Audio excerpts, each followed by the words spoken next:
your mind,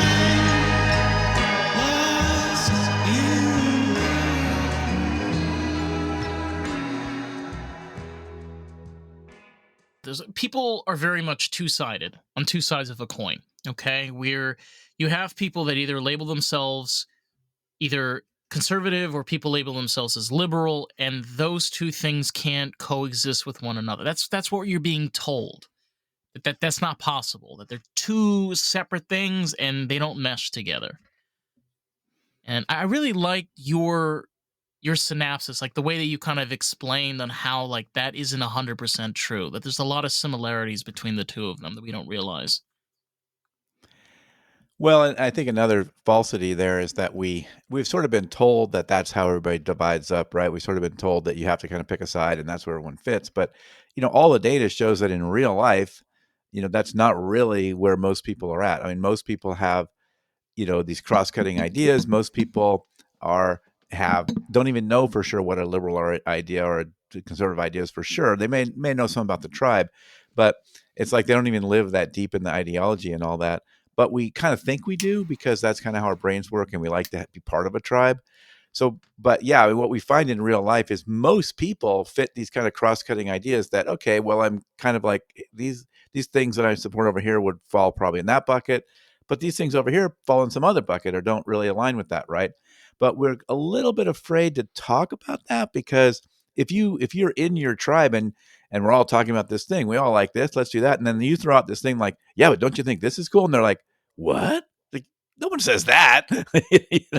And now you're like, everyone's looking at you funny, like, what do you, that's a weird thing that you have, right? But we find in real life that's actually most people, right? I mean, most people are not lockstep in agreement with one of these political parties or one of these tribes, and most of us real people aren't like that, right? But we kind of don't think so because we're kind of afraid to talk about those cross-cutting ideas that aren't necessarily what our usual group Yeah.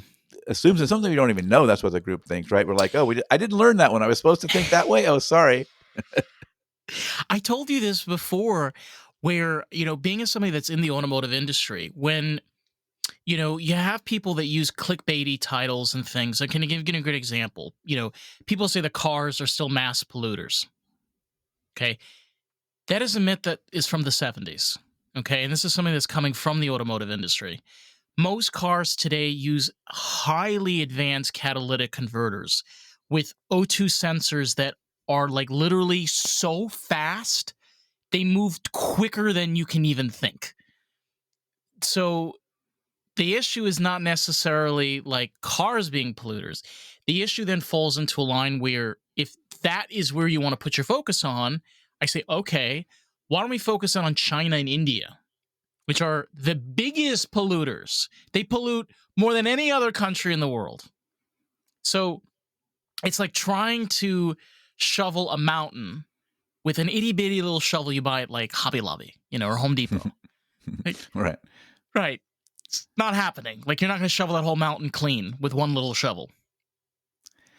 Yeah, I mean, and you can kind of understand, like, India and China to some degree are like over here. Well, don't, look, you guys had 50 years of, 100 years of polluting like crazy, and no one stops you. So why shouldn't we get a chance?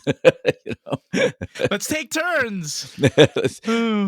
But yeah, I mean, it's like I'm sure they feel that way. Things like that sometimes. It's like, don't look. You guys got away with this forever. Now you're mad at us. But I mean, yeah, it's definitely different times. Yeah, I mean, when I was a kid, for sure. Yeah, like you say, in the '70s, stuff like that, cars were a huge factor, and we've certainly done a lot. And like you say, they're so high tech now, and they all, you could almost say that they put out less smog than they make, kind of thing. You know what I mean? It's like it's practically coming out cleaner on the back end than it is on the front.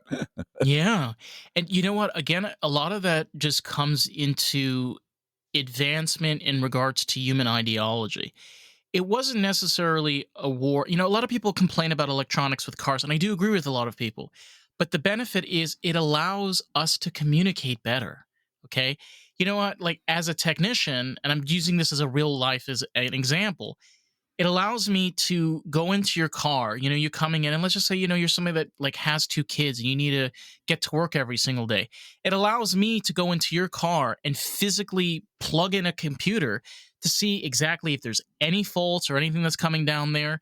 I could literally go through wiring diagrams and see exactly what's causing the issue, so that I'm not kind of second guessing. Like, let me get, like old cars are great, but the problem is you can't make exact diagnosis and repairs.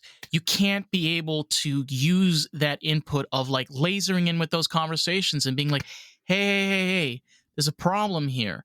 Let's get into the deeper part of that. That's what electronics allow cars, especially when it comes to pollution and a lot of different things, being able to do. They have drawbacks. If we think that everything is going to be utopia, everything is going to have drawbacks. No system is going to be perfect, right? I don't think I'm wrong Right. with this. No, I mean, it's true. I mean, everything you do is some kind of a trade-off, right? I mean, you've got to trade something for something else. There's so many hours in the day. There's only so many resources, all these Yeah, things, right? Everything's some kind of a trade-off. There's very seldom is there something that, yeah, everything comes up smelling like a rose, right? Um, but it's a yeah, I mean, great analogy.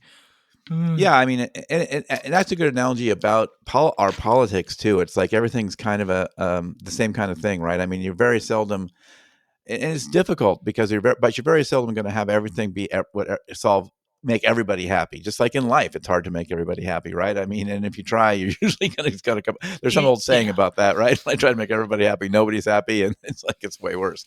And so it's like we have to get more used to that, like more accepting of that.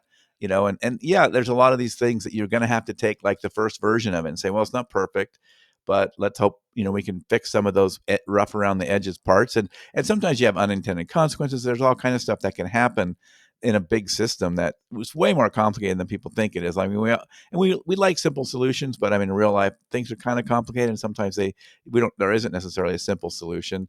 And you're going to probably get it wrong sometimes. Like we think we have it all figured out, then oh wait, there was this other thing we didn't realize was going on, and we didn't factor that in, and so we have to look at it again. So all these things can be a lot more complicated than people It, think. very true. And you know what? One great thing that I especially as somebody like, I love aviation. I obviously like, I have a very like electrical, I like technical things. But the thing that we realize with the aviation industry is, there's been like a lot of hate in regards to how things are being handled. If you actually speak to people that work in the FAA and people that work within these control towers and things, these my heart goes out to these people. Okay, first off, they're dealing with tech that even my grandmother is familiar with.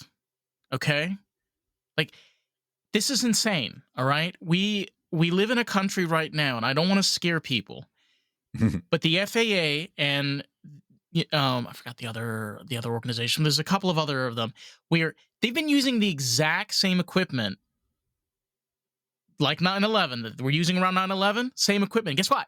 They've been using that exact same equipment since the 1960s. So the issue doesn't come into of like lack of understanding. It comes into lack of awareness. Okay, you can't blame a presidency for this. You can't blame government for this. You got to blame a really poorly bad organization and business practices that have been going on for all of these years. Okay? Like, this is uncalled for. This is extremely uncalled for. Like, we have planes flying across this country every single day, and there are tons of control towers that don't even have proper GPS to communicate with the planes. So they only know when the planes are going back and forth if the pilot turns on the comm and they get that ping and they're able to put that into their log. This is 2025. Right. Right. This is not the 1980s. Like this is it feels like we're living in some time, I don't know, maybe the Matrix. This doesn't feel real. It doesn't. Yeah, I mean, there's probably a lot of technology like that, and even in government and outside government. I certainly know, like sometimes hospital tech blows me away with how basic it is, stuff like that. And Dude, that's it's it's like crazy. yeah, and it is amazing the stuff that's in cars these days. So I don't know, it's if this rings a bell for you, but like when cars first started putting computers in, it was like the computers kind of talked all the time to remind you they were there and stuff like that. It was a door is open and stupid stuff like that, right? And everyone's like, I don't know, what stupid car does talk to me. And now cars have like 15 computers. They have way more, but they don't have to talk to us at all because they're just doing things to make the whole overall experience better. But we don't have to. They're not like in our face reminding us there's a bunch of computers there all the time. No. And the amazing thing also is that people don't understand that the way that these computers talk within a car, we call it a CAN network, CAN. And it's literally the internet. Your car has its own little built-in internet system where it talks to each other. And if you think about that, okay, that is probably the most amazing thing you can put in a car. Okay, you want to be one of those like, buy a Toyota, it's reliable. No, I'm one of those. It's like that type of stuff gives us some of the most incredible race cars available. We can build some of the most impeccable machines possible because of this. And like, I'm one of those that's like, oh my God, that's what I care about. And that, like you said, paving a way of those computers that did the ping, ping, and that like simple little pin with the flashing light bullshit gave us this. Like, we're able to do things, particularly if we're talking about the automotive industry, that was not even a thought 100 years ago. No. 100 years ago. 100, that's not a long time ago. It's crazy. Yeah, I am fascinated by old tech. Like, actually, I love looking at stuff that, like, I'm a tech guy, so I understand how all the tech stuff works. Like, oh, you hook a sensor to a CPU and you communicate, you do all these things. Yeah. But like these guys that figured some of that out, like in old mechanical ways, it just blows me away, man. Like, we got a bimetal Like sensor here, all this Mercedes stuff. EFI, like Mercedes electric fuel injection systems in the 1960s that was semi-mechanical and used hydraulic pressure. I'm like, what? How did this all work, man? It's How does it amazing. all work? It's crazy. Yeah, It's amazing. I am fascinated by that, and I'm always like really impressed when they figuring out when they had to do it with some old school way of doing it, and they come up with a way, and those weird mechanical sensors and stuff that trigger a little. It's all like Rube Goldberg kind of stuff that triggers a little flap here, which then it triggers a switch there, and it's like wild stuff. It's so wild. I was talking to my grandmother about this the other day. I take care of her and I take her out in the afternoons, and we were dealing with a little bit of a refrigerator situation. And what's really interesting about HVAC, with cars in particular, is very early cars used air condition. Like, the air conditioning system came directly out of refrigerators. Okay, like a great example, General Motors actually partnership, I think it was Frigidaire at the time. So you could actually look at some of these old 1950s like Cadillacs, and you'll open up the hood and you'll look at the AC compressor, which is like, it's like this, literally same thing you see in your refrigerator. It's like this big, and it have a sticker on there that says Frigidaire. And I was joking with her. I'm like, you could be one of those guys in the 1960s, and honey has, your wife has her station wagon, right? And her air conditioner goes out on the car, and you could be like, oh, it's okay, honey. Won't have a refrigerator for like a week.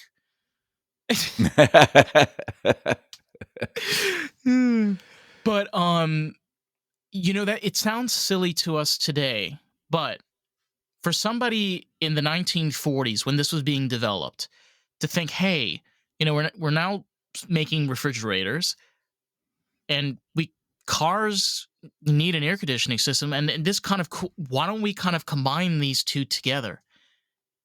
That thought process seems like, but that's a complex thought process.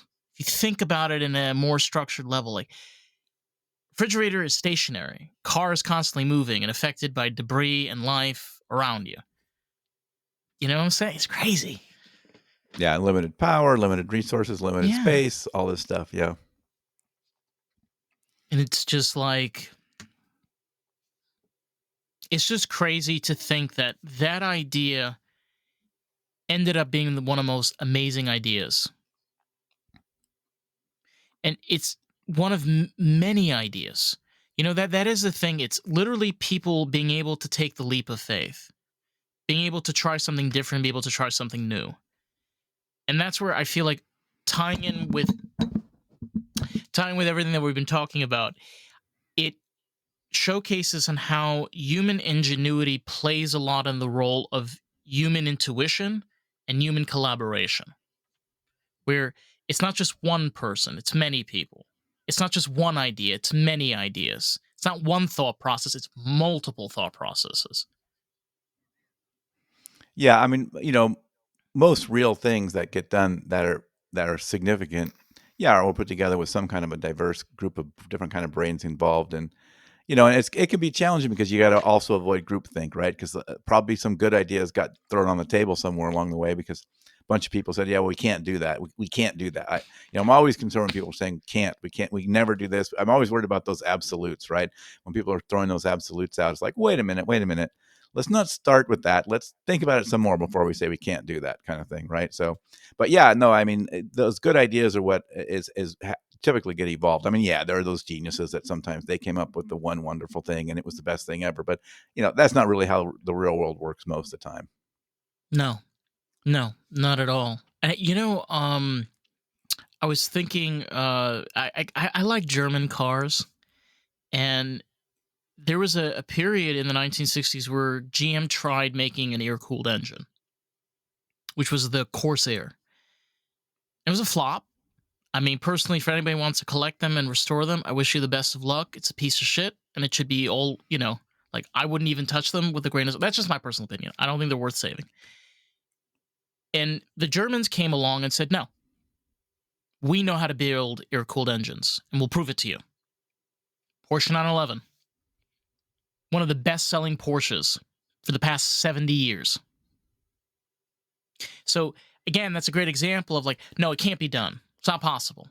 Yeah, it is. It's the issue is that you're limiting your thought process. You're getting yourself in that closed box where you try something, right? This is the issue.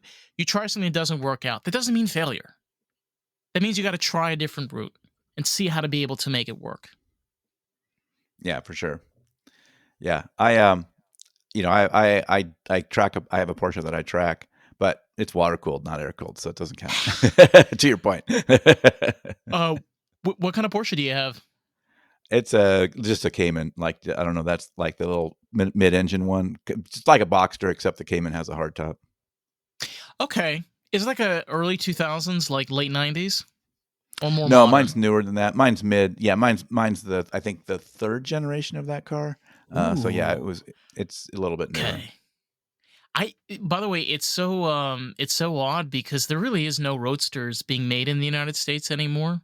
You have like Miata, but I mean, come on, it's a Miata. There used to be a time where like there was a lot of options besides from the German manufacturers, and I think especially like when you're okay. This is the thing about like nature and car. Okay, when you're in a car and you're able to race it and be on the track and you could feel the ground and you could feel the car like literally battling physics. Kind of are battling physics. Um, Yeah. Having that ingenuity, like having that car that just does it right, and you feel that, especially when you're shifting, you're making those hard turns. There's like that thank you and that blessing of where there's an understanding. Okay, this may seem like bizarre, but it's so close to what comes to play. You don't always have to make everything exactly how it is. It's supposed to allow the person to be like, okay, I feel comfortable in this. I feel safe in this. Like, I know what this can do. Can't get that out of a Kia or a Hyundai, just saying. Yeah, I mean, I'll say that, man. Porsche has really figured that out. I mean, that car does exactly that, right? It gives you this confidence. It gives you this understanding of it. Like, you really do feel like you can Amazing. make it do whatever it'll do what you want it to And do in and a when you're controlled way. shifting, that thing is just first done, second done, third, and it just moves with your hand. Like I people don't understand. Like we're so not used to having manuals. And like Porsches were really, really good at making manuals. I think also Mazda, also to be honest, made exceptional manuals. But being able to have that like feel to gesture to shift, don't get that out of a Ford. I promise you. I promise. Yeah, I mean, one thing we talk about when we're, like tracking a car like that is, you talk about like rotation, right? Where Yes. how does it rotate? And, you know, and different cars behave different ways. And I'm telling you, man, with that Cayman, they make that it's so just amazing sense of control. Like if I want to rotate it, I can, but it's like it's always in control. Like if I don't want the back end to rotate around, it doesn't. But if I want it to, it does. It's just like it's amazing how much control they give you of that car. It's so bizarre because we're talking about Porsche, right? And we have also Mercedes, BMW, and Audi. But to be honest, like I'm honestly like training to work with BMW, and I'm just doing it so I can have German electronics experience. But the other manufacturers, they kind of don't have the same reliability and dependentship that you get out of a Porsche. It's like when you buy a Porsche, like you know that you're building the highest quality German automotive vehicle available on the market. And that's what Porsche has been doing for years. You know why? They just keep on perfecting the same things. Like they realized in the 1990s that's kind of when that period happened. Like, okay, that's enough. Enough. We're just going to focus on 911's doing great. Okay, boom. They realized in the early 2000s, okay, we need to have an SUV. We don't know how to build an SUV. Okay, can we take a sports car and turn that into an SUV? Yep. Boom. Cayman was born. Not the Cayenne. Sorry, Cayenne. Cayenne, yeah, the Cayenne. Yeah, the Cayenne was born. But that's not closed-minded thinking. That's not being reserved. That's actually an open way of thinking. It's like, how can we be better? How can we take something that we're really good at and really proud of and make something better of it? Instead of being BMW, it's like, hey, can we make 3,000 vehicles with 1,200 modules? Yes, we can. We got 15 models like that. Yeah. Oh, both my wife and I are total car people. Her dad was like a car guy for his whole career. And so she was kind of like, we both talk about, we were sort of raised on motor oil, It's in our blood. But like for me, I'm actually kind of frustrated by, I mean, there are some nice cars out there, but I'm kind of frustrated by just the right now, kind of everybody makes the same three cars. You know what I mean? It's just like, there's so many, the mid-size, the large, the three SUVs, and that's pretty much what everybody's got one. And they really do. There's a lot similar about those cars, and it's just like, that's the world people want. That's what sells. I get it. But I mean, boy, I would like something more than just those three SUVs out there. No, and it's really sad too, because you have auto manufacturers that used to be really dependable at like making cool vehicles. A great example would be Toyota. Okay, there was a time where, I mean, I'm really happy they made the Supra. Like, Yeah. kudos to them. Like, that is BMW ingenuity meets Japanese engineering. Like, it's just, oh. But then the only other option, you have the GT86, which it's just a rebadged Scion FRS. Like, I don't care that they've came out with another generation. It's a Scion FRS. Where's the Celica? Where's the, where Toyota had the Spider, they had the Spider Mark II. Like, they had really cool, like, roadsters and these fiery sports cars. But not everybody can afford a $54,000 car. Right. So, and then you're giving people a GT86, which, to be honest, like, you're better off just getting a Corolla GT. I'm not like, it's cool looking. You're just buying it for the body, but it's just a Corolla. Well, and even like the Civic, what's the hot rod Civic? Type R? But I mean, yeah, the Type R, but that's getting up there. They're like 40, 50 grand for a Civic Type R. No, they're closer to $70,000 here in Florida. Okay, all right. So yeah, I mean, like who would think you're going to pay 70 for a Civic. Honda Civic? Yeah, it's a Honda Civic. I mean, and they are fast. Don't get me wrong, they're fast, but I mean, that's a lot of money for a Honda Civic. I think also, people tend to forget we were talking about this earlier, especially with vintage cars, okay? When you look at the vintage car market, particularly from the 1970s, you look at cars like the Maverick, you look at the Plymouth Duster and Valiant. The Plymouth Valiant, the ones that were like the base, okay? Ones that had like the purple with the white interiors, base engine, they sold for like $38,000. I saw a last one on Bring a Trailer. They sold for $32,000. Like the ones that were like the higher end, 15, 12. It's because, like, I think people like cool cars, but at the same time, like, people like that. But the issue is now is that we don't have cool meets tech, like tech and fast. and affordable pricing.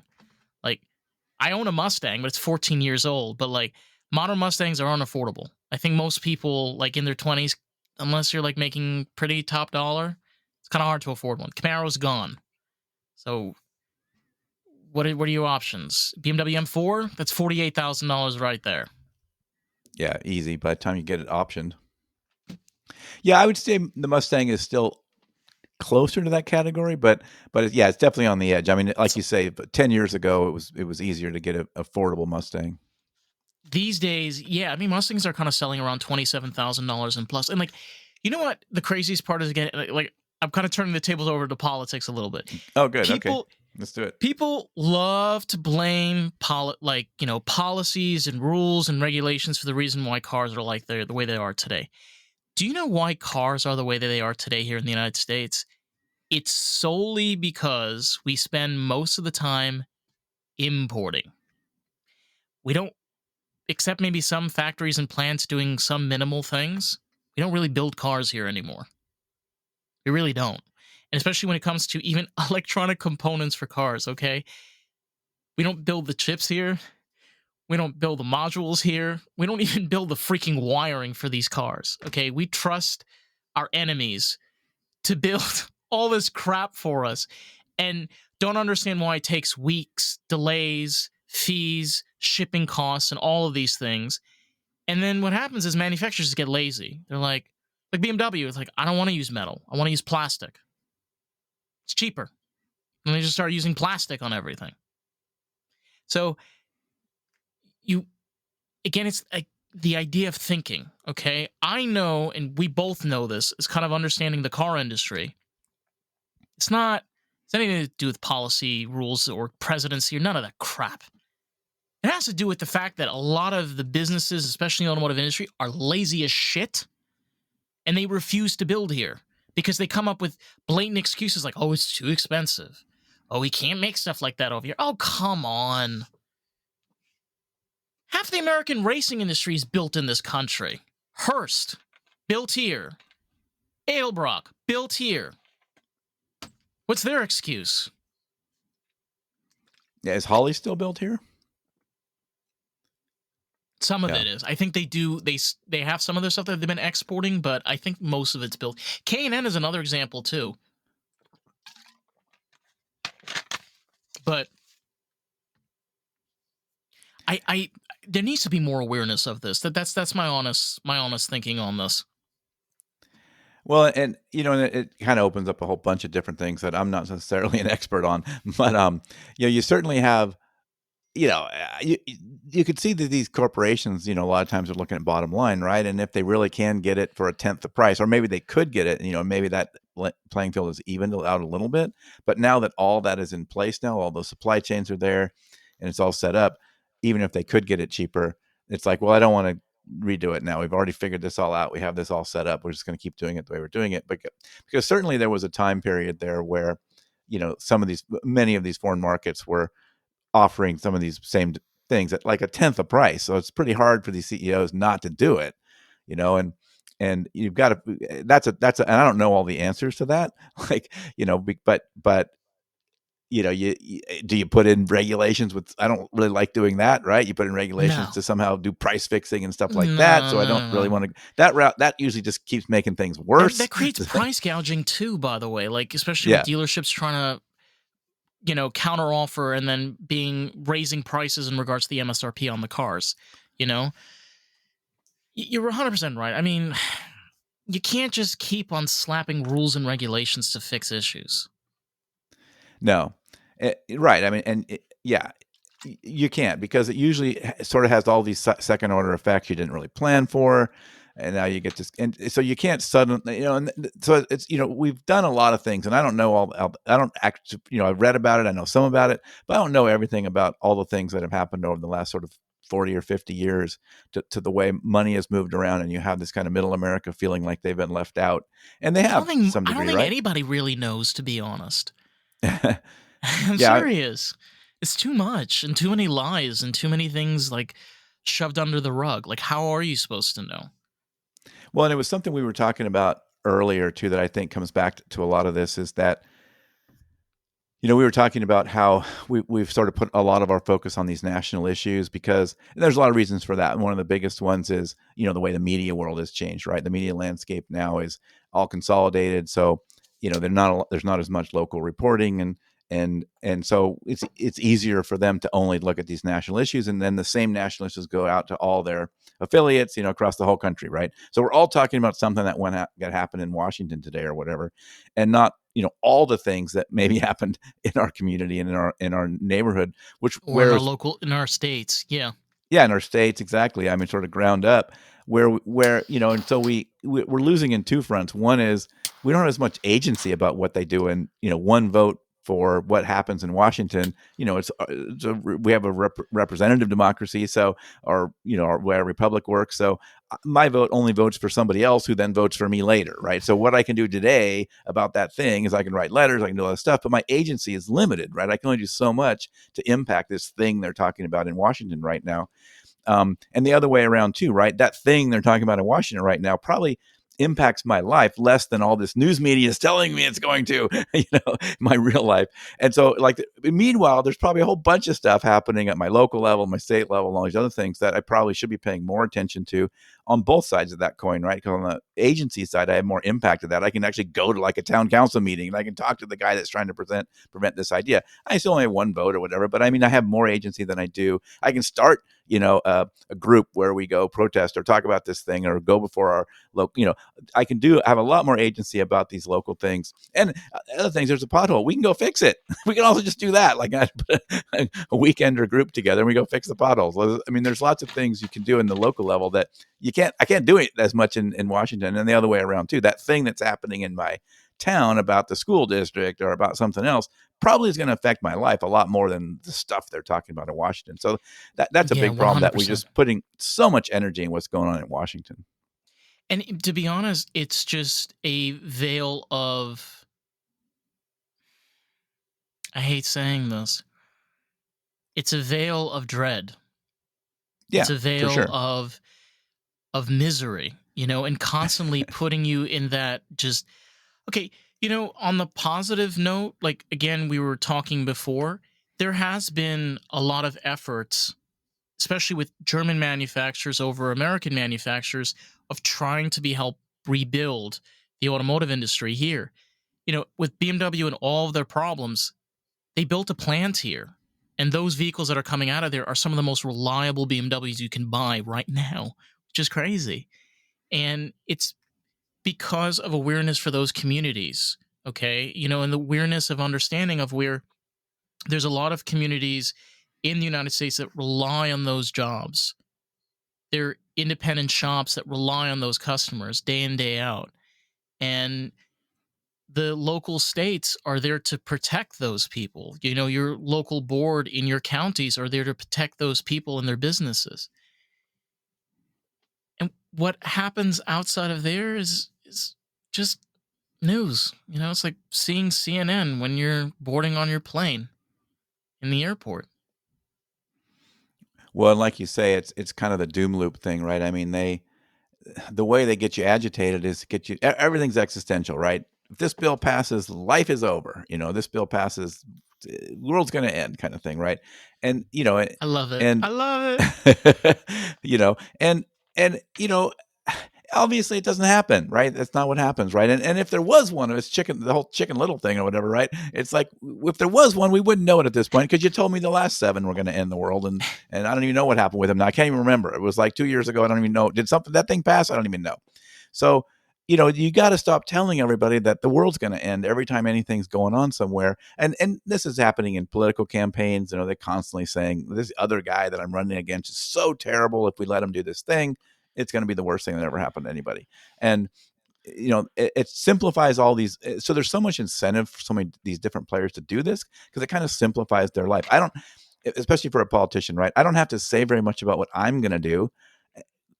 If you accidentally ever subscribe to any of those emails or text threads, it's like, they never say what they're going to do. They just tell you all day long what is going on somewhere else and what somebody else is doing and how I'm going to stop it somehow. Right. And it makes their job easier because then they're not really It accountable does. to anything, No, of and course all that not. stuff. So, you know, and it's not healthy for us because it's the world's going to end $75 is basically every political message anyone's ever seen.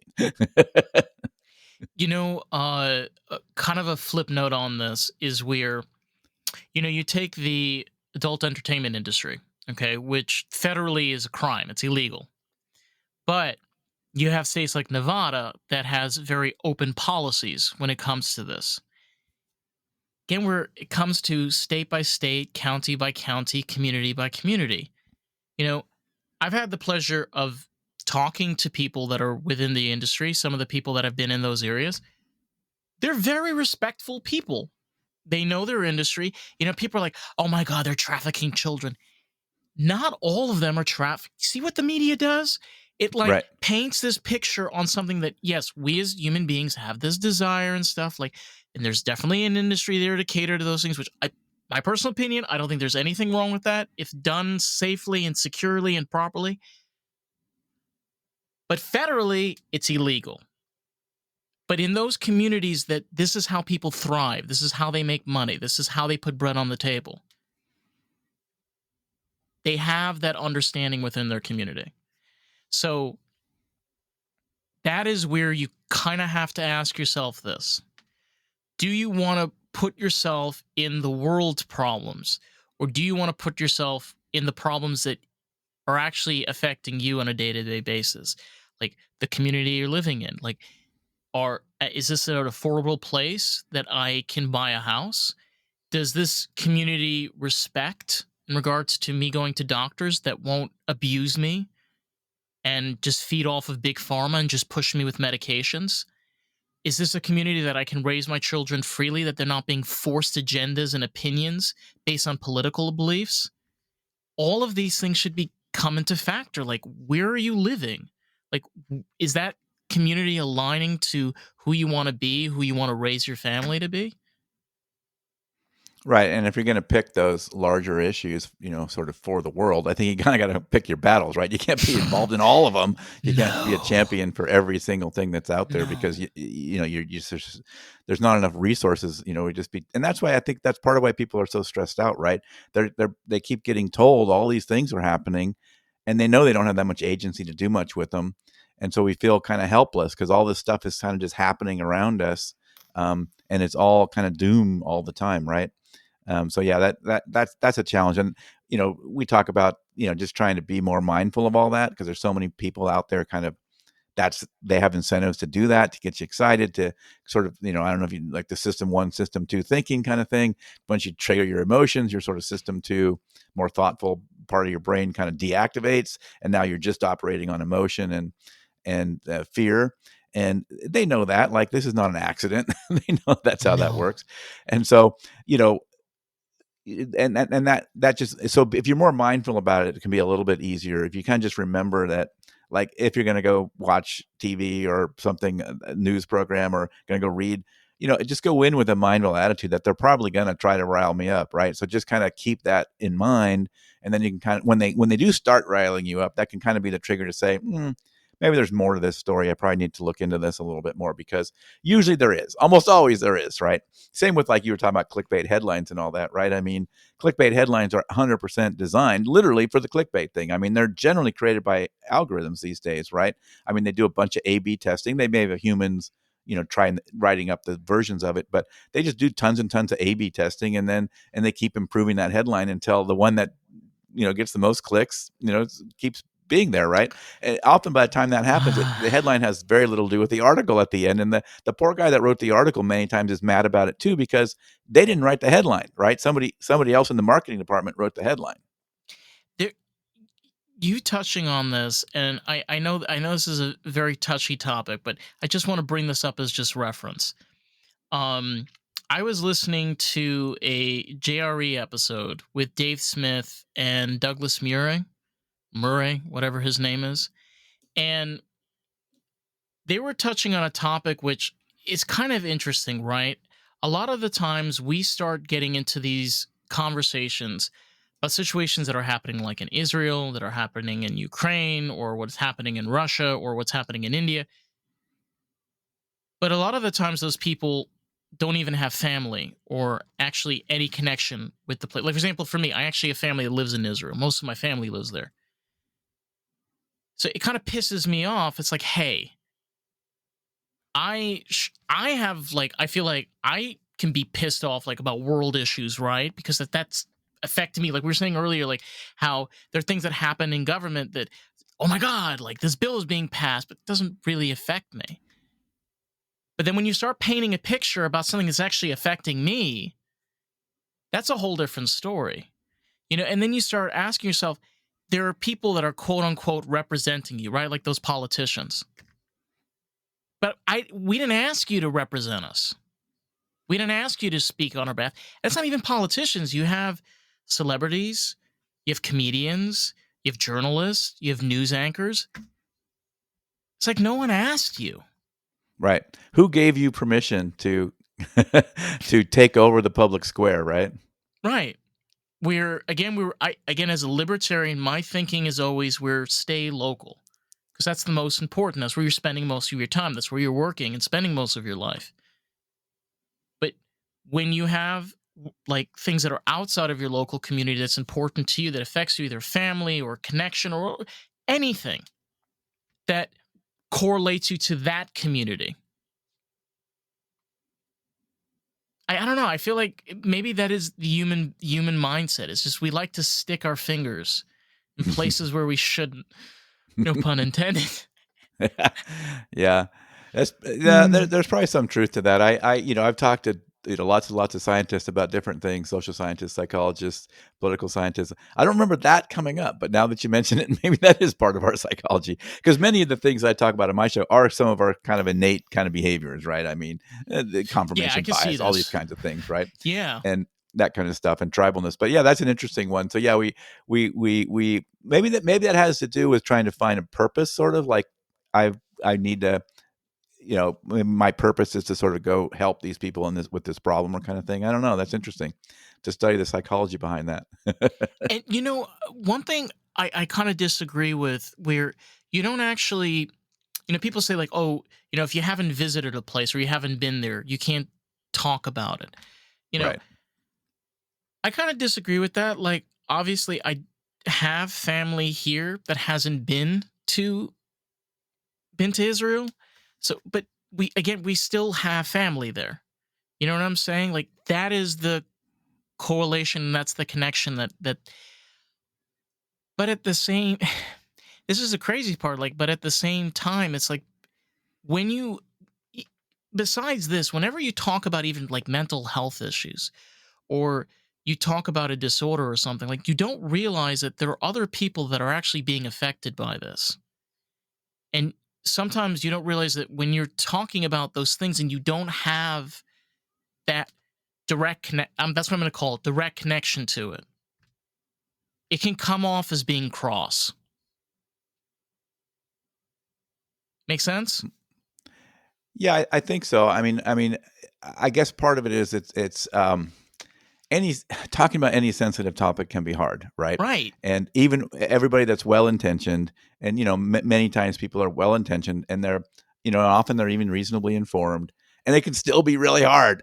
It can still be really hard, right? And I think that's certainly one thing I learned in working in this space for a while now, is you know the best intentioned people, even well informed, can still just completely, just the whole thing can just turn into a tornado. It can just be a mess, and not as much happens because it's just like you say, it's kind of the way humans are to a degree, and things can kind of unravel, and we don't realize we're doing it. I think that's one of the big things. There's this bunch of different phenomenon about this, but like you can see this thing in other people, like when they're doing it, they're being toxic or they're throwing out some kind of language and this kind of thing, and then you start doing it right after that, and you don't even realize you just talked about the thing, and now you're doing it, but you just don't see it in yourself when you're doing it. No.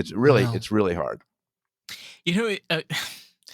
I don't know if you've seen this meme. It's a news anchor from Uganda. It's from many, many years ago, where he had this gay activist that came on to this television show, and he's like introducing introducing her, and then he turns over to her and he's like, "Why are you gay? So tell me, why are you gay?" And like that was, like no like sugar coating, no like, hey, let's ease into this. Like, no, just straight in there. And I just, to me, honestly, like that just shows like the differences within people. Like when you go to different societies and different cultures, there's just a whole different thinking. I could Oh tell you yeah. as I could tell you as a person, like I've dealt with Europeans, especially Scandinavians. Try being sarcastic with somebody from Germany. Try. Try. They're gonna get insulted really quickly. I promise you. Because in their culture it doesn't exist. They don't understand. Like, why are you insulting me? Like, I remember he's like, why you do this? Stop. Why you do this? And you don't Yeah. realize, because you get so ingrained in doing it so often, that you, like you said, you don't realize how it's affecting other people. Well, yeah, and you don't realize the framing that goes with it, right? I mean, we're Mm-mm. all there's all this that's happened around us, all this experience, all these inputs that have been going on for our whole lives, kind of framing everything we're doing, right? And the other person, if you go to this new space, hasn't had that same framing, right? So even within a micro level, that's sort of true, right? I mean, my neighbor has a different experience, this kind of thing. But then when you do it like that, like it's a whole culture and it's a whole world of different language, different words, different thinking of the world, it's different perspectives, different frames. So that now it's a whole different problem. Yeah, because you bring that stuff with you and you just don't know you're doing it. I think the biggest issue is that most Americans haven't lived outside of the US. Like, I lived outside of the US for a few years, and I think this is the reason why I'm able to like be able to understand this to a certain level. America is very unique in the sense that there's no other place in the world that's like this. Like, I have a best friend of mine that lives in Britain. Okay, she lives in Manchester, right? And if you ever been to Manchester, yeah, it kind of reminds you of Chim Chimney from like Mary Poppins, Right. because they're a working class city. It's brick, gray, dull, underground, gritty, very artsy, fartsy. And like, as an American, like you say, like, oh yeah, we have this too, but no, no, no, no, you're not understanding this, all right? Like, this is a society of people that has been working class since the city has been built. Like, that's all they've ever been. Okay, like you don't have that here in this country at all. Like, you have places that have like Atlanta, you have Memphis, you have Nashville, you have um New York, you have Chicago, you have Los Angeles, you have Las Vegas, like, you have all of these places. Like, we just don't understand the outside world.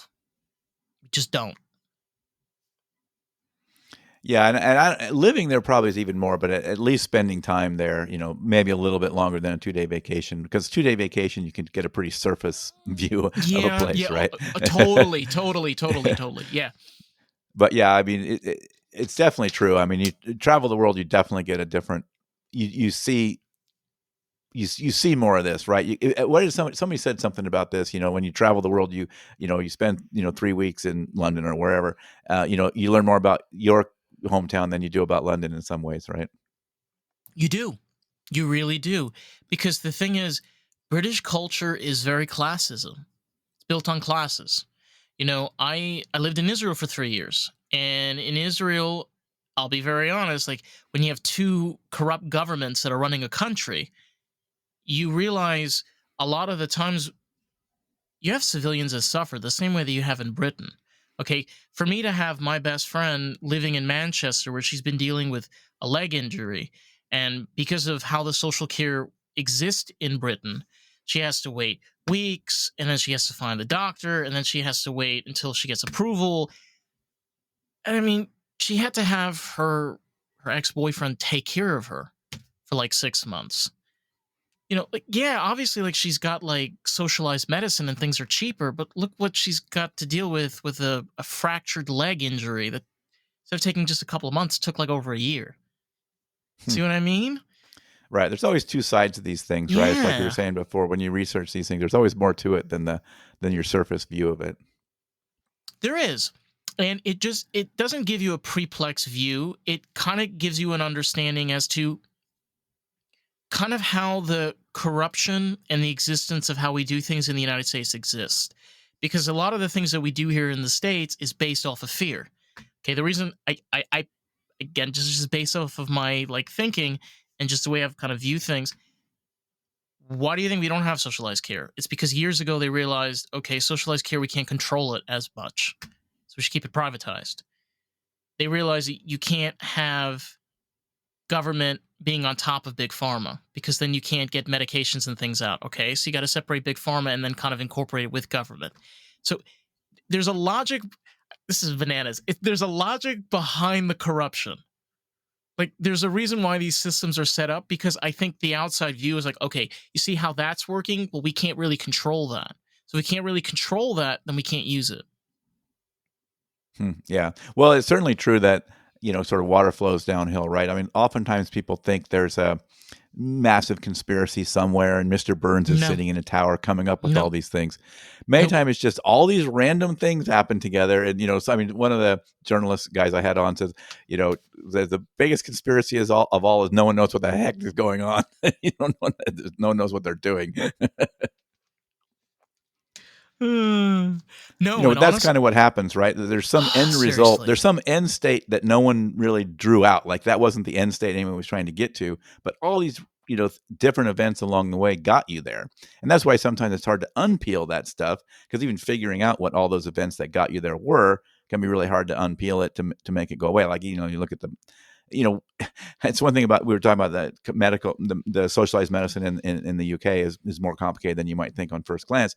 It's it true is. of, pretty much every issue. I mean, that's the biggest thing that I've learned in this show is that I've been much more selective about taking some kind of a hot take on something, or even just getting really, I'm going to fight for this thing. And because I really understand it, or I really care about it, I've reduced that number of the things of like that a lot, because many times you don't know as much as you think you know about it, and No, and you read a few headlines, you read a few wiki pages, and now you think you know something, and and it's almost always way more complicated than that. So for me, it's like many times people ask me like about some issue, and I'm like, well, I'm not an expert on that. Like, I think I kind of know it, but I bet I could be persuaded. I mean, I don't know for sure. I'm not going to like go dig in a line on that. So I'm very selective now about where will I really trench in on a thing, right? Because I just realize how much I don't know. yeah, and that's what I was touching on before. It's where if you localize what you care about, and again, this is kind of where this podcast kind of comes along, and I think the same thing with your podcast too. We're taking what is important to us, what matters in our lives, what gives us life, what feeds our soul, and we give that out to the world. For me, it's interviewing artists such as yourself, being able to create incredible things, whether it be a paintbrush or thought or even film or even making music or anything of those things. It's it's so powerful when you stop with the bullshit, and you realize what is important to you and what isn't important to you. And still, I think it's so important to have those connections, relationships with people that think completely different than you do. Right. You need that. I can't imagine just being surrounded by one type of people all the time. Like, that's just, it's like wasting your life. I don't know. That's just Yeah, boring. and that's another thing that the idea of locally doing it if possible, right? I mean, if Yeah. you live in an area that's purple or whatever, that there's some people that have different views. It's much easier. I won't say easier isn't the right word, but you can be much more effective knowing real people. Like, they're in your neighborhood and they have kids and they're like normal people. Like, okay, they see political things differently, but at least you're starting off on some base. Like, oh, we kind of live in the same neighborhood, so we share that. We share other things. We probably care about the roads. There's probably lots of stuff we care about, and we go hang out with them. Maybe we play golf or we play video games or whatever we do. So we know them as a regular person first, and then we can start talking about, well, why do you see this issue differently than me? I think it's much hard. Where they say it's hard to hate up close, right? So, I mean, it's a lot easier to hate online from 3,000 miles away. But It is. so I do think if and it can be hard to have those relationships, but if you can have those kind of relationships in your life, you're right that it does it can really soften some of that all the people that are think like this are wrong and they're idiots or they're evil. Worse, we actually believe they're evil, right? That they're trying to they're on some mission to take the world down or whatever, right? And I think it also falls down to this idea that liberals are bad. Okay. I completely disagree. I think some of the most wonderful people are liberals. I think this idea of disdaining people and putting them down because of their beliefs, it's like there are wonderful conservatives and liberals. There's a wonderful mix of all sorts of people. It's, you got to get out of your mindset like where, man, just because you see a bunch of them protesting and acting like a bunch of idiots doesn't mean all of them are a bunch of idiots. You know, you Right. can't And you again, it kind can't of comes clump back to the news everybody. media is going to show us the most radical, the most outrageous stuff, right? I mean, that's what we think that's happening everywhere, and everybody's like that. No, if there were 100 people in that crowd and two people were kind of acting up, well, who are they going to show you, right? They're not going to show you the other guys over there having a calm conversation. No one wants to Mm, see that. no, no, because it doesn't. It's not clickbaity enough. It doesn't pull enough media. You know what? I think what the internet has taught us more than anything else, and I think this is why we've kind of entered the age of podcasting and open conversations. People don't want to deal with the bullshit anymore. People are kind of fed up and tired. And I don't blame you. I mean, when you're spoon fed this lie, you know you know what took me to finally have the light switch to turn on was when I realized that the same things that were coming out of JFK's mouth in 1960s, the interviews that they had with people around my age in the 1960s, is exactly the same that we have now in 2025. Okay, minus civil rights and a few other things. It's exactly the same. So then you have to say to yourself, okay, that was over 60 years ago. So it doesn't, what am I Yeah, doing? Like, this doesn't matter. It really, I'm it's, fast. I'm fascinated when I see that. Like I like you say, you see some video of something that happened in the '60s, and you're like, that conversation could have been yesterday, yeah, right? literally was It's yesterday, only 60 years ago. no, yeah, it's crazy when you see that. I know it does really it tries to put something in perspective. Yeah, it is wild. It's very true, and I'm sure I sometimes you go back even farther than that, right? You see some of these debates that were happening like in Roman times or something. You're like, that conversation could have happened yesterday somewhere, right in America. It's like that's how long we've been having these kind of conversations. And it's weird because almost there's some ideas, I wanted to touch on this too. There's some ideas even from ancient times where we view it as profanity and an abomination, even though thousands of years ago was not considered. I kind of just like a little touch on this, which is so fascinating with the Romans, is that Romans didn't view whores as prostitutes. Like they had their own palaces, they had their own servants, like they had their own like private villas and stuff. It's like that was 2,000 years ago. You have to ask yourself, okay, people are like, oh, well, it was different back then. I'm like, I'm starting to think that people have always been the same. It's just the difference is we got electricity and and tech and cities. Like, I mean, we're the same people. We No, we we're, are. Yeah. we are. The brains have not really changed. We No, know this. They've not really changed for a couple 100,000 years. no, Um, and yeah, and I think what this is pointing to is one thing is that what does change are like the norms, right? You talked about something, in Roman times or some other ancient times, was not taboo then, and like it's taboo no. now, It was and very that's what open. changes all the time. And that's what I think we go through these cycles of norm changes, and it freaks people out. It's scary. Like the world's going to be different after these norm changes, but you know, and of course you don't really see it happening. You kind of wake up on the other side of it, but I think we're constantly kind of going through that. And sometimes it's a wave where there's kind of a lot of norms being threatened. Sometimes there's a wave where things kind of stay the same for 50 years or whatever, or ish, more the same for a few generations. And I think that's, we're going through that now just as much as anywhere else. There'll be some kind of equilibrium of new norms. Who know? I don't know what they're going to be. And I'm not that smart. I can't predict it, but I think we're going through that. I think we're looking, and it's probably scary for a lot of us. Like, oh, what are these new norms going to look like? If you, like you say, if you sort of dropped off somebody from the 40s, dropped them off now, I mean, they'd think we're a bunch of, apostates, and we're like, we should all go to hell right away, right? Yeah.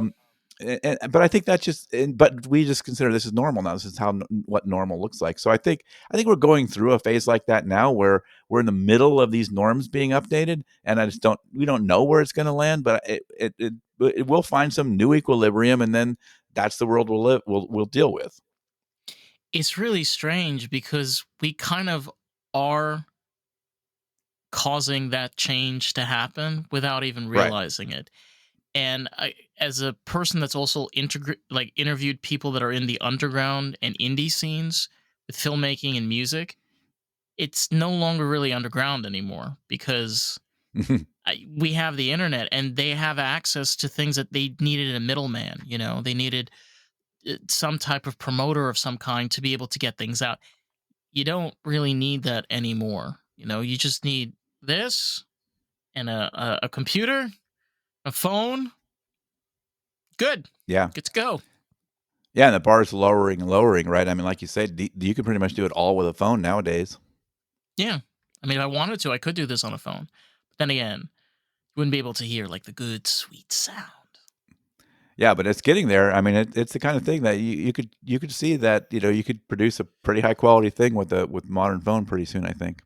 Well, there was I had somebody who was telling me this. There was an indie film that came out last year that was made with I believe, an iPhone or a Samsung product. They obviously use like high quality like lighting and stuff. Right. It was just a regular, but the whole film was done just with the phone. And what was bananas was he was telling me that the budget actually was more than like Oh, projected. really?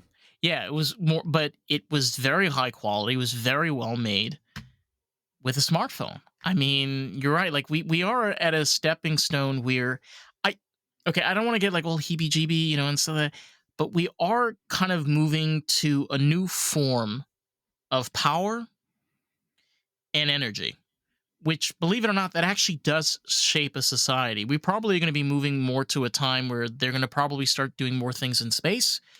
A lot more jobs are going to be compartmentalized. Like, for example, we were talking about the automotive industry. Um, we no longer, they're like, the mechanics are kind of dead.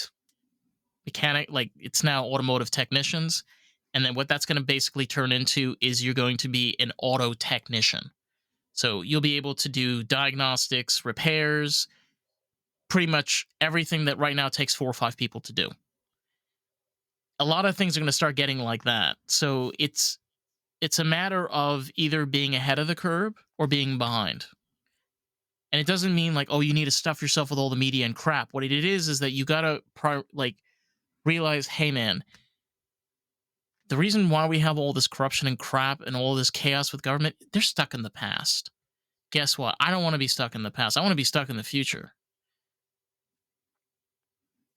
Well, and I think we're seeing that with the media landscape. You were sort of talking about that the way the world works now is really changing, and traditional media has always kind of controlled that. Like you said, you had to have a producer, you had to have this, you had to have that. You couldn't be allowed in without these seven things, and and that world is 100% changing, right? I mean, and there's good things about it and bad things about it, right? And that's freaking a lot of people out too, right? Because you've got the information landscape, you can bubble up, you can bubble yourself into a world where you're not getting very diverse opinions. But at the same time, there's also some of the best journalism happening anywhere is happening in some of these smaller circles and some of these smaller producers and creatives. And I don't know exactly what that looks like either, but I mean, I think ultimately that's where we're going. So if you want to stick your head in the sand and say I'm just going to keep doing the thing I used to do, those days are gone. Those days are numbered. Yeah, and I'll be honest with you, like being in vocational school and being around a lot of my classmates, a lot of them don't care about electronics. And obviously, like, I'm a lot older than they are. But I keep on being that person, keep telling them, like, hey, if you're not interested in doing that, guess what? You're in the wrong industry. You're not going to have a future. I guarantee you're going to get spit in and spit out quicker than quick. And, people could be like, well, it's taking away jobs. It's evolving jobs. It's not taking away jobs. It's evolving jobs. It's making things more efficient. Okay? Making it where there's less margin of error, where we can maybe get to a place where instead of it, like we said, where you have to go through 6 or 7 people, it could take a year or 2 years to make things. Now you can do them in a lot quicker. It can allow us to be able to take care of things a lot sooner and a lot quicker than we were able to do before, especially local. Imagine a world where we switch away from this like worldwide social media to more of a local social media that focuses on your local communities. That could be our future, by the way. That is a reality that we don't think about. Yeah. Oh, I think there's lots of potential things that can. I mean, we think social media has been around forever, right? It feels like it's like, oh, it's a set in stone. It's going to be like this No, forever. it's It's like very new. we're very on the beginnings of where all, whatever we might call social media or whatever we have now, we call social media. Whatever the landscape and the tools and the technology looks like, in the future is, I think, going to be massively different. It's got to be massively different. We know this way it isn't working that great. We need to do some things better, right? And I think Yeah. there's a lot of opportunity there. I was curious, just to kind of go off on a couple weird things, like in the auto tech Yeah, world. sure. So like, well, and this kind of makes me think of like, forever, my whole lifetime, pretty much, you've been told automation is going to take away jobs, and, computers are going to take away jobs and all these kind of things. Right. And there was always going to be these unskilled workers, not the word for it, but, kind of blue collar jobs are going to go away first. But it's kind of the other way around. Like as AI builds, it's the white collar jobs that are going away first, or these mid-level management jobs that are going away first. Right. And that's the stuff that the software can actually do really pretty well. Like you can kind of script it and get it to work. So what's your take? Like people always said it's the robots we got to worry about, right? But maybe maybe it's the robots that are kind of the last thing, and it's really it's going to be like, could you see a world where the human tech more or less sits at a menu and the computer just tells them what to do, which bolts to take off? No, I see where humans are still going to have jobs, probably a lot more than we think. You know what? We were touching on the automotive industry. I'll tell you one thing that's amazing, right? Porsche. They have a program, it's a VR program for automotive technicians where they can put this thing on. And by the way, as somebody like leaks Leaks are, as we say, the devil's work because it's a lot of testing. Sometimes it's not around sensors. So you're not always getting like error codes or. But what Porsche has figured out is they've created this VR headset that uses AI and artificial intelligence where it turns the car into a skeleton. And you could zoom into the areas that could be the areas that are causing the leak, and you can see it in real time using augmented reality. That is something that's incredible. And I'm kind of like more of a realist and a little bit more optimistic with this. What this means is that we're entering a future where machine and human intuition are going to become more intertwined, where we can become more sophisticated with these machines. Like, just imagine where that tech is going to be for the automotive industry in 10 years from now. Oh my God, it's going to be crazy. Yeah, and you can see how fast all that's changed. Well, and that's another space where it's like, for all these what would we call it? What gen of that would we call it? Are we sort of in a third gen of that kind of stuff now? We it's Gen Beta. That's the current generation now. It's Gen Beta. Yeah, because you think of those first headsets and stuff, and it was kind of garbage, and it was super cool. Like, oh, it's fun. I can play a game in it or whatever. But yeah, it's still just infinitesimal where it is and where it's going to go. It's the same way with all this, all the you think about these language models and the stuff they're already doing. We have to remember this is as bad as it's ever going to be. It's going to get a lot better. I mean, we don't realize also like with first of all, we don't have true AI. We have what's called it's a language-based programming network, which in plain simple English is a very very long program that is able to input and output outside of its parameters based on like whatever requirements are put in. It's very complex, but it's still code. It's just text, input, output. That's it. That's pretty much what it is. So it is very much in its infancy. Like what we considered like AGI, like the next generation of this, is autonomous. It's going to become autonomous. That's the only way for it to actually become beneficial. People are like, oh my God, it's going to take over the world. Do you understand how beneficial that is for it to become autonomous for an automotive technician? Again, because like this is kind of the industry I'm going into. I can be trying to diagnose a vehicle and I'm frustrated as heck. And I can be like, hey, Jarvis, I'm like struggling over here. Can you help me kind of figure this out? And I'll go through the network and kind of figure it out along with me. So instead of having where technicians have to rely on other people constantly, you can have that second input that's working autonomously from you within that system. Like there are those benefits. Agree, there are those negatives, but there are those benefits, and I can kind of see where the future is going, even though like we can't really. Sorry, they can't really predict the future.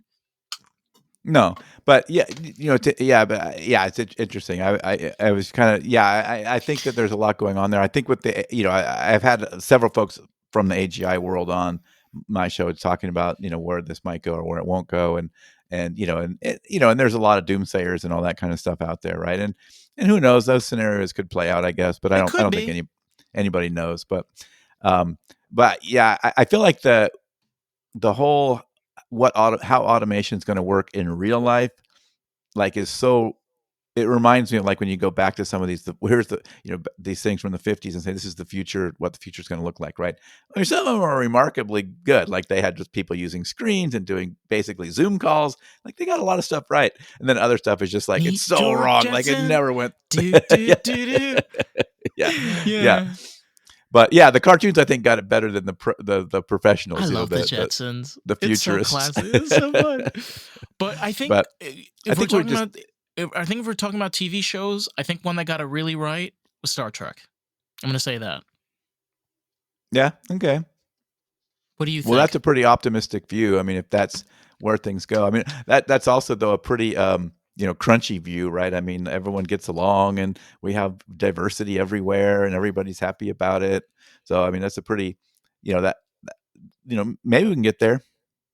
But there still is corruption within the Federation. That is the Right. thing that I like about Star Trek is like they're not 100% kosher.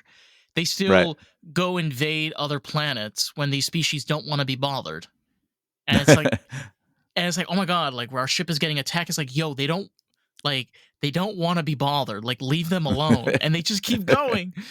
But what I think they got right was in regards to artificial intelligence. I think we're going to move more towards where we don't have phones in front of us. Like they're like, oh, Right. they didn't predict. They did kind of predict it. Where like this is a very early version of how this technology works, to a point where you're not gonna need a screen to do a lot of the things your phone does. You'll be environments that'll be able to do all of those things like that. Right.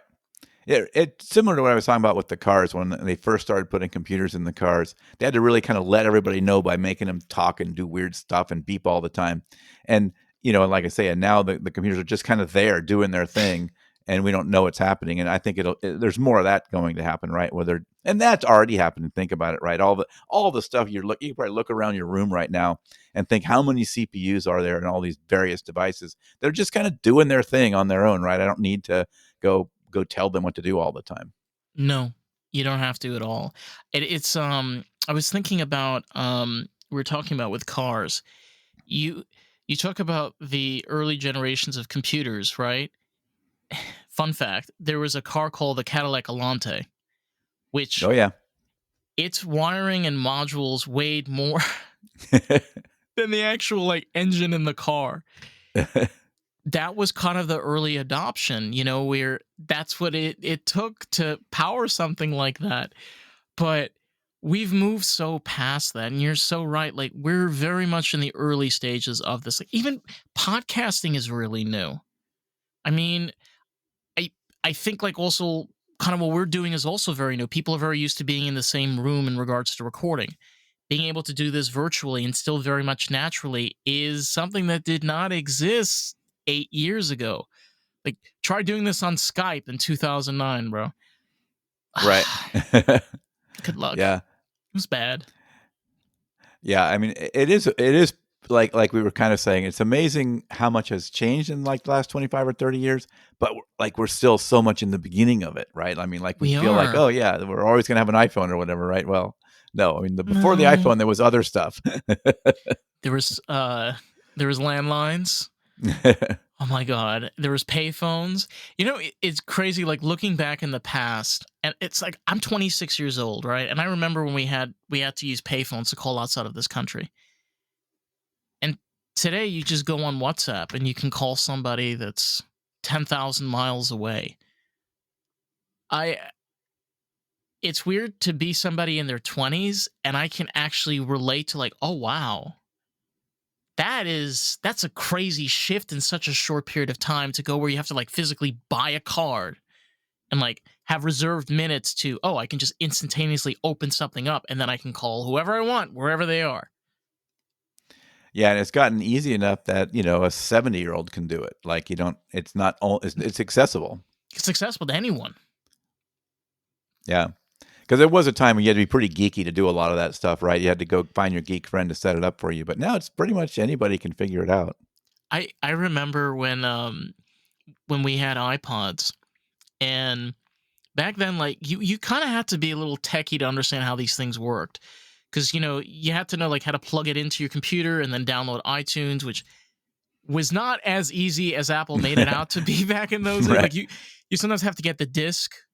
I remember this. You have to get the disc and put it in, and sometimes the disc would get dirty, and you have to clean it, put it back Yeah. in there, and it wouldn't load. Then finally, it would finally download. Then you have to figure out how to like buy the songs, and then put them on your. It was a process, okay? Like you needed that geek friend to like show you exactly how to do this. You open Spotify, done. You could put Right. on any song you want, instant. And again, that's like 15 years. And what's even bananas is before the iPods, we had CD players. Before CD players, we had tape recorders. Before tape recorders, we had record players and 8-track. This is such a short period of time. Like we don't understand that progress is very slow, extremely slow. Like to the point that from the year 10,000 to 1800s, same bullshit. Same crap, same plague, people living in their feces. But we're living in an era where every decade this just keeps on building and building and building and getting more and more and more advanced as we go. Yeah, and changing. Right. I mean, look, they're making generations shorter, right? I mean, it used to be, when they talk about when they start labeling generations, and it's like, now it's like 8 years or something. It's getting so short. Like the difference between Gen Alpha and Gen Z is like this. The window is just getting smaller and smaller because I guess so much is changing in those spaces that the generations have just all these kind of differences about their traits and habits and so on because the world they grew up in is so different. And by the way, to your point with generations, we've kind of entered a place even like with Generation Z, which I kind of fall under. Once you get past the year 2001, we're completely two different people. Because there are things that I grew up with, which is very much the 90s. Okay, let's be real with ourselves. Anybody that grew up in the early 2000s, it's the 90s. Okay? Right. So I had to go through that change that happened in like the 2010s. But a lot of the people, quote unquote, in that generation bubble, they didn't necessarily go through that. They went through the other half that I went through. So there's also that disconnect. And the other thing, by the way, we were talking about music earlier. We don't really have a decade genre anymore. You know how like each decade kind of had its Right. thing? Yeah. It's not a thing. It's not a thing anymore. Yeah, that's true. I didn't think about that. Yeah. Right? And that's probably to do with something like, the fact that just there's so much more music. It used to be you sort of had the radio, you listen to the same, the top 50, the top 100, whatever. And that's all, 8.5 coming to you live. Yeah. Good so that's times. kind of mostly what you were exposed to. And now, yeah, like you say, you call up Spotify and the world is your oyster, right? You can listen to artists from the 80s. This is crazy. Like, you can listen to artists from the 80s from Italy that never even came to the United States. Like, Yeah. do you know how wild that is? Like, try to tell that to somebody in the like early 90s. Like, hey man, you ever heard of this like local Italian band that's like in Tapoli? Who? Like, where? What? We didn't have access. Nobody had access like this. You had whatever was available in your local store. Same thing, by the way, with videos and films. Okay, I remember where you wanted to watch a movie, Hollywood Videos and Blockbuster. They didn't have it. They didn't have it. What are you Right. gonna do? Go buy it if they have it in the store. Like, come on, who's gonna spend like $25? You know, it's Yeah. on a DVD. But it's true. Like, you have access to so much more information, and you know what? I think that there are people in the higher ups that are terrified of that. And that's kind of why things are kind of shaping out to the way that they are, is because of that. They're scared. They know that they're losing control. Right. Yeah, it's kind of back to the media thing we were talking about before, that I think the media world is definitely in for a shakeup. They're dying. I mean, I can tell you, as somebody that's surrounded by teenagers, none of them listen to any form of media. They don't care. They're not interested. You And know, do you think that's a cynicism thing, or they say the what do you same think? thing. They say the same thing. It's like, it's full of lies and bullshit. Why on earth should I waste my time on this? Hmm, okay, so that I would call that cynicism. A little bit, yeah. But the truth is, when you have young people that go through a pandemic, in my case, I also went through the recession in New York Right. at a young age. You kind of say to yourself, like, stop telling me what you're gonna do. Like, I don't care anymore. Like, you've lied, you've told false stories, you've gone back on your word multiple times. Like, it's enough. You know what? Like I said, like, I want to focus on what I actually can do. Like, what I can do is I can help give a voice to artists of all kinds, and I can do that here. I can be the type of person around my friend group that I'm the open person that people can talk to. These are things that I can do as a person. I don't need them anymore to like make me feel better as an American. I know who I am as an American, and I'm proud of it. Or to give you permission to do it. I don't need permission. I got That's my what I'm saying. amendments. Well, or you don't need to join a certain club and get a certain certification, and this kind of thing, right? Or find, like you say, find the producer that's willing to put it out on the right channels or whatever, right? No, and I think what is the most amazing thing about this is it's coming from us, and from like directly from us. The reason that you're able to engage and be able to vibe and be able to have those connections with people is because you're able to make this. You're able to be the one that works towards this, instead of like having people know you can't do this. What do you mean I can't do this? I want to do this. Why are you stopping me? Why are you Hmm. telling me what to do? Why can't I do what I want to do? Right. Yeah. Yeah. I mean, that's the world we're headed in, where there's so much more opportunity for that, right? There's so many more avenues So much more. to do the creative stuff you want to do. So, one thing we talk about on my show a lot is kind of, not a lot, but it's one of the topics we kind of, in my Yeah. sort of I'd love to get set into of your things. podcast, by the way. Yeah, please. It's, we talk about sort of, you've mentioned a couple times, like the media not telling the truth and that kind of thing. So, what are some of the things that you think about when you think about like quality? How do you how do you rate the quality and reliability of information sources, and how do you pick and choose, and how should people do that in this environment where there's so many choices? Um, I think it should be based off of human interaction. Like, for example, for me, my access is podcasting, so I'll bring on experts and hear their opinions. And what I try to do is I try to hear both sides. So when I'm hear both sides, I'm able to kind of have like a general understanding of the situation. Okay, like, I'll give you a great example, especially when it comes to women's mental health. Okay, I had a long time where I used to get really frustrated. And then I had a really close friend of mine that explained to me, she says, you know, this is something that's where women should have the right and privacy to their own doctors because women's health is very different than men's health. And I was like, you know something, you have a point. And I'm like, I was able to hear her perspective. That's where I think you can get a lot of your media and understanding of the world is people that you can find around you that are honest, that know what they're talking about. Also, people that you're like, you know what, maybe I want to get a second opinion. Do that. Get a second opinion. Hear both sides. But to just turn on Fox News, MSNBC, or CNN, like, I don't think this is a great place to get information.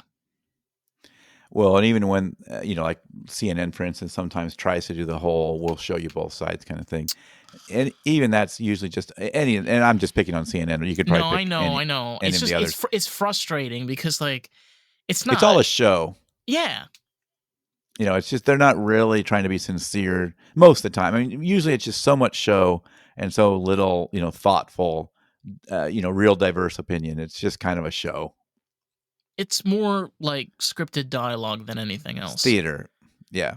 The Theater show is work. not the right word. It's like theater. It's sort of like, Like yeah. It's like a reality show almost. off Broadway theater. But yeah. Yeah, exactly. Right. But yeah, um and so yeah, that's interesting. So I do like that. Yeah, I mean that's a good approach for sure. I do like it. Yeah, that's what I hope. And it's hard to do that. You don't. No, none of us really want to hear these views that are different than ours, right? Because it can make you really uncomfortable. It can put you in a it can kind of get you riled up, put it you in can. a It freaked out does. state. 100%. Yes. It, But one thing you mentioned is the people that you sort of doing it with people you trust, right? That's what is a big factor in it. yeah, and the thing about it is that people that you trust don't have to have the same aligning opinions as you. Cuz the thing that you realize, like, if you end a friendship because of politics, let me tell you something. If you're like, for example, in my case, where I have two best friends that they live in Brooklyn and they're liberals, but we're good friends. Like, they're both very artsy. We kind of connect really well. Like, if there's a life and death situation, like, I'm not gonna like not save their lives. Oh, because you're liberal. No, I'm not. I'm not gonna. The Right. fuck? Like, nah. That's what I'm trying to get at. Is too. It's like, if you constantly feed your mind with what that analogy of like, oh, there's this two side, that is what your brain is going to constantly think. But if you get yourself out of that analogy and you kind of surround yourself with people of different opinions, like we said, the people that you're actually able to trust, like you have that connection with them, you start to be able to have a more bird's eye view of things, which I personally think is like the most healthy way of looking at things, honestly. Because birds, God bless you, just stay in the sky. Don't shit on my car, please, but just stay in the sky. Yeah, yeah. That broader perspective is always good. Yeah, because we can easily get caught up in our own little worlds and lose forest for the trees kind of stuff, right? Yeah, 100%. And I think honestly that is kind of the direction of your podcast, because I honestly, like, I'm just going through this and like you have episode after episode which kind of dives into those different avenues, and get a different perspective on different things. And I think that's so important because if you're too afraid about talking about things or opening up about different ideas, like, Yeah, it's funny. Well, yeah, I mean, it's funny because sometimes somebody listens to one episode and and generally, I'm more meta. I'm not necessarily talking about specific issues, but sometimes things come up and a guest says a certain thing, and it might come across as leaning left or leaning right or whatever, right? Or it might sound that way, and so I'll have somebody that hasn't listened to the show, overall, they've heard one episode, and they'll just attack me saying, all this, why are you spewing all this left wing nonsense? Or why are you spewing all this right wing nonsense? It's like, well, why didn't you talk about this, and then I'm like, well, okay, if you go back to episode this, we talked about that. And we go back to episode this. So it's like, they just assume because you had one episode with one person that came across as leaning one way or the other, that means the whole show is that way. Like every episode must be that way. Like, you can imagine a show that might have, some kind of diverse views on it, right? It's like, it's really funny. I see that all the time, that people just assume I'm some kind of a left wing crazy or a right wing nut, right? And it's even like the most mildest stuff will set people off. To like, even if you dare say something like, we should have a dialogue, and we should have, we should be open to hearing other people's opinions. Even that will set people off. That alone will set people off. Mm-hmm. Mm-hmm. And That's it's crazy. and again, like when I say the word libertarian, a lot of people are like, "Oh, you're liberal. Oh, you're a MAGA. Like you're like far right conservative." Bro, like there are apolitical people that call us a libertarian. Libertarian literally means is that I am a liberty-tarian. I stand by liberty, which literally is like both of the things that we're kind of talking about. It's like we're not just focusing on right and left wing ideology. We're focusing on ideology and things that actually affect us in the real world, like real stuff, real problems. You know, I guess Yeah, and you talked about. I Oh, kind of sorry. Go ahead. understand. No, I'm kind of understand now why your podcast is called Outrage Overload. Right. Yeah. Mm. You kind of you mentioned about how, people disconnecting or, breaking friendships over politics. That was actually one of the drivers for starting the show. Cause like you saw that going on, like, you kind of the 2016 elections, people got really riled up about that. And then you kind of saw the pandemic and lockdowns and Yeah, people fighting over that. So you saw these waves of this going on, like people breaking lifelong friendships, good friends, family members. Everybody seems to have a story about, Uncle John is not allowed to Thanksgiving anymore and this kind of stuff, right? I mean, because she's he's like, too everybody has racist. stories like that. And Yeah, it's just like, well, that's kind of was a driver for the show of like, okay, what's going on here? I think that we can do better. we really can. And you know what? Like, it may be just your voice, but I'm sure this will echo for a long time. If there are people such as ourselves that are doing this, other people will follow too. And again, we are entering the beginning stages of podcasting. We really are. Like, I don't want to be like one of those like put us on a pedestal, but we are pioneers. And I think that comes from this idea of like we need to do something. And this is the way that we do it. We talk about it, even if it's uncomfortable, especially when it's Right. uncomfortable. Ah. Yeah. Yeah, I'm a moderator. I'm also a trained moderator with a group called Crossing Party Lines, where we host these kind of conversations right there.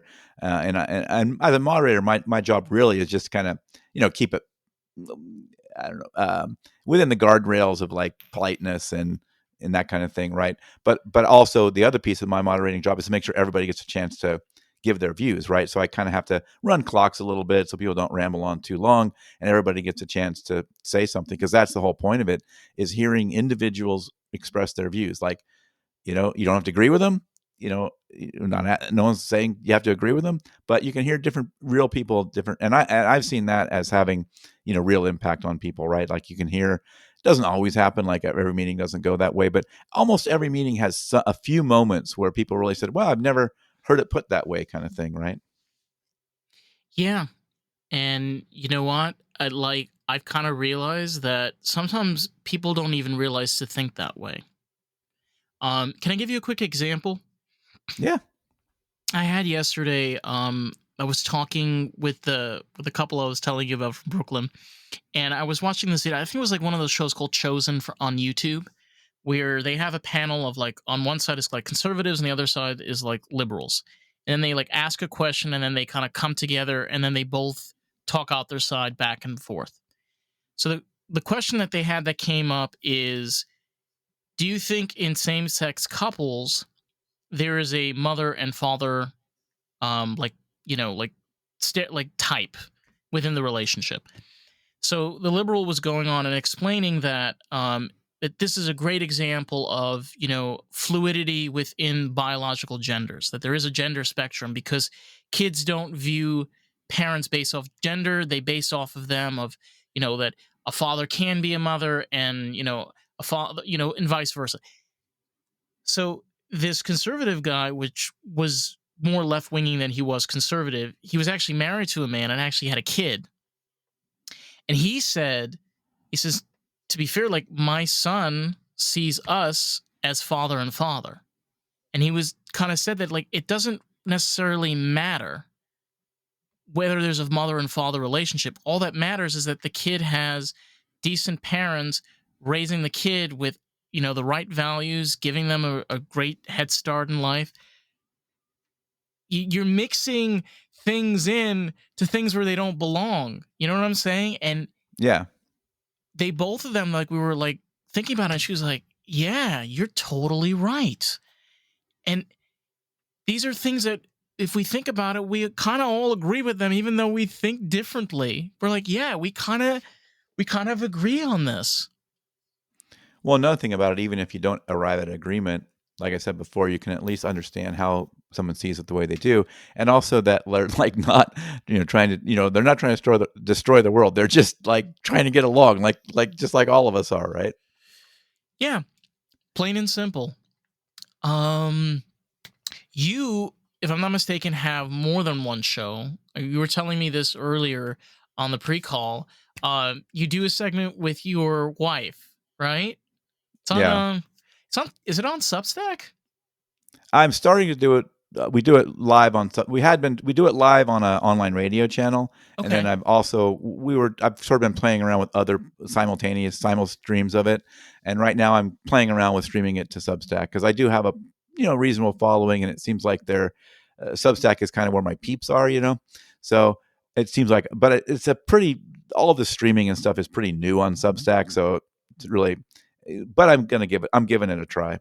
But it's also streamed on a radio channel, and then we put it out as a podcast, like on the Spotify and Apple and all that stuff on the next day.